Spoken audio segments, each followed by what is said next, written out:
The U.S. and India strike a nuclear trade deal. New Delhi returns to the atomic playing field. But does the deal destroy 40 years of nuclear cooperation? Next on Global Pulse, a comparison of how media worldwide are covering this story. Almost unnoticed in the shadow of the global financial crisis was President Bush's signature on an agreement that clears the way for India to buy cheap atomic energy. For India, it's simple. As Al Jazeera reported, New Delhi says only nuclear power can feed the nation's growing hunger for energy. The demand for power in India is at an all-time high. Supply is low and prices are on the increase. Workers here try to meet the country's strong hunger for power, but there isn't enough uranium in India to supply this. Families in villages have taken desperate measures to take care of their most basic needs. They need power, and soon. The U.S. twisted arms to get the deal past international regulators.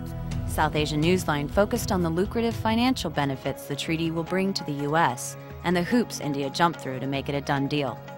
India needs an unconditional waiver from the NSG as a prerequisite to operationalize the civil nuclear agreement. The waiver will end New Delhi's 3-decade-long isolation from nuclear commerce following a ban that was imposed after it tested its nuclear capabilities in 1974. The powerful U.S. Chamber of Commerce has asked the Congress to approve the India-U.S. Nuclear Pact, saying a modest share of the potential $150 billion business could support 250,000 high-tech American jobs. The agreement is viewed by the Bush administration as a cornerstone of a new strategic partnership with New Delhi.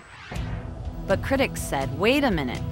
The agreement bent international rules to the breaking point, as China's CCTV reported. Washington has lobbied others in the nuclear suppliers group for an exemption to its rules to allow exports to India.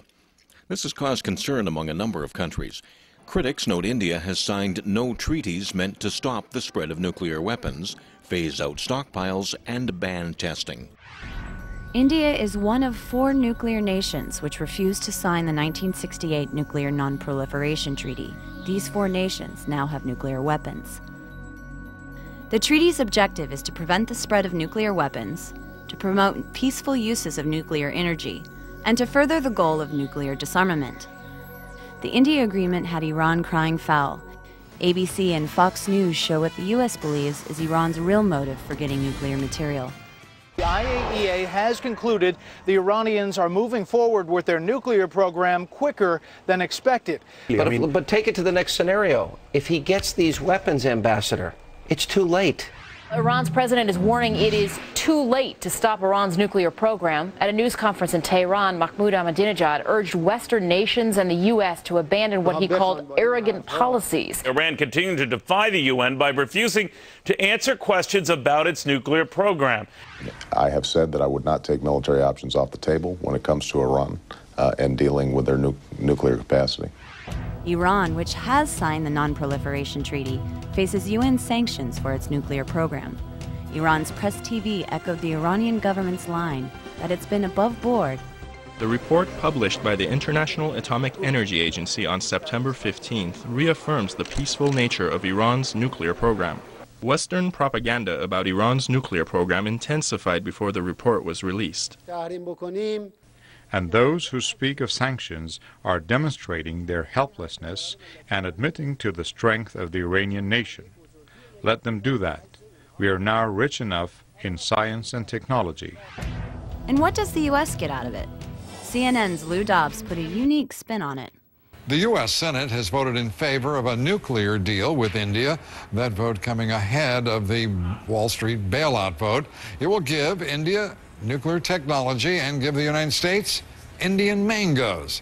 During a visit to India in March of 2006, President Bush said, and I quote, "The United States is looking forward to eating Indian mangoes." For Global Pulse, I'm Erin Coker.